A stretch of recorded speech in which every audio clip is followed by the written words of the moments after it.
Right. ఇక private కాలేజీలు యూనివర్సిటీలో చదవలేని విద్యార్థులకు ప్రభుత్వ యూనివర్సిటీలు యూనివర్సిటీ కాలేజీలే పెద్ద దిక్కులా ఉంటాయి. అందులోనూ యూనివర్సిటీ కాలేజీలంటే నిపుణులైన బోధనా సిబ్బంది ఉంటారని, మెరుగైన సౌకర్యాలు ఉంటాయని ఒక అంచనా ఉంటుంది. అలాంటి యూనివర్సిటీలను బోధనా సిబ్బంది లేకుండా జగన్ ప్రభుత్వం భ్రష్టు పట్టించింది. 4230 బోధనా సిబ్బంది పోస్టులు 3300 పోస్టులు ఖాళీగా ఉంచి ఉన్నత విద్యా కోర్సుల బోధన చేయిస్తోంది. ఆర్జీయుకేటీలతో సహా మొత్తం రాష్ట్రంలో ఉన్న 18 యూనివర్సిటీల్లోని 4230 పోస్టు ఉన్నాయి. అందులో professor 598, associate professor 1080, assistant professor 2224 పోస్టులు ఉన్నాయి. అందులో పనిచేస్తున్న వారి వివరాలు చూస్తే professor 316, associate professor 199, assistant professor 533 మంది మాత్రమే.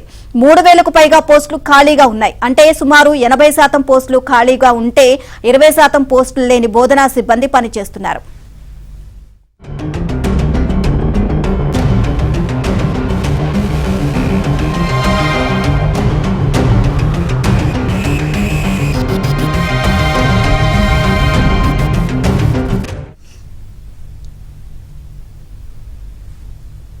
రైట్. ఇక యూనివర్సిటీలో పోస్టుల భర్తీకి గతంలో న్యాయ వివాదాలుండేవి.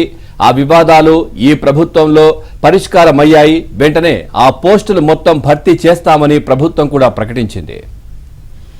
హడావిడిగా 2021లో విడుదల చేసిన జాబ్ క్యాలెండర్ లో 2000 అసిస్టెంట్ ప్రొఫెసర్ పోస్టులను చూపించింది. ఆ తర్వాత ఉన్నత విద్యా మండలి నిర్లక్ష్యం కారణంగా ఆ ప్రక్రియకు ముందుకు సాగలేదు. ఇక చివరికి రేషనలైజేషన్ పూర్తి చేసి 2023 చివరిలో నోటిఫికేషన్లు జారీ చేసింది. అయితే అప్పటి వరకు ఉన్న న్యాయ వివాదాలను ఉన్నత విద్యా మండలి తిరిగి తెచ్చిపెట్టింది. మొత్తం నిబంధనలను తుంగలో తొక్కి సొంత రోస్టర్ విధానాన్ని అమలు చేసి మళ్లీ న్యాయ వివాదాలతో ప్రక్రియ ఆగిపోయేలా చేసింది. ఓవరాల్ గా ఇదే అంశానికి సంబంధించి మరిన్ని అప్డేట్స్ మా కరెస్పాండెంట్ ప్రసాద్ అడిగి తెలుసుకుందాం. ప్రసాద్, మాట తప్పం మడమ తప్పం అంటూ ప్రచారాన్ని హోరెత్తించి అధికారంలోకి వచ్చిన జగన్మోహన్ రెడ్డి నిజంగా మాట తప్పి మడమ తప్పడం ఎలాగో 5 ఏళ్ల కాలంలో ప్రజలకు నేరుగా చూపించిన పరిస్థితి స్పష్టంగా అర్థమవుతుంది. ఎన్నికల హామీలు అమలు చేయకపోవడంతో పాటు ఆ మొత్తం విద్యా వ్యవస్థను కూడా పూర్తిగా నీరుగా విధంగా జగన్మోహన్ రెడ్డి విధానాలు ఉన్నాయని కూడా తీవ్ర ఉపాధ్యాయులు, అధ్యాపకులు, యువత అందరూ కూడా తీవ్ర ఆక్షేపణ వ్యక్తం చేస్తున్నా. ఒంటింటి పోకలతోనే ఆయన విధానాలు కొనసాగాయి.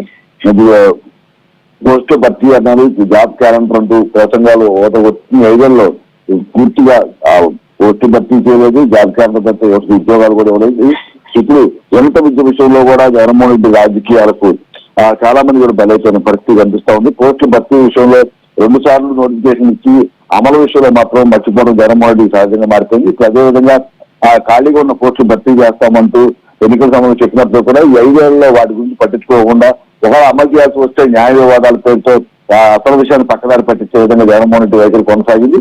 ఇప్పుడు ఎన్నికలకు ముందు అనేక విధాలుగా నోటిఫికేషన్లు ఇవ్వటం, మరి డిఎస్సీ అంటాం, ఇటు ఉన్నత విద్యలో పోస్టులు భర్తీ కోసం ఇవన్నీ సాధ్యం కాదని అతను తెలిసినప్పటికీ కూడా రేపు ఎన్నికల్లో లబ్ధి పొందేందుకు తాము ముందు అన్ని హామీలు అమలు చేశామని చెప్పుకునే ప్రచారం చేసుకునే మాయే తప్ప ప్రజలకు కానీ యువతకు కానీ నేరుగా మేలు చేద్దామని ఏ కోసం లేదని కూడా విపక్షాలు తీవ్ర మండిపడుతున్నాయి.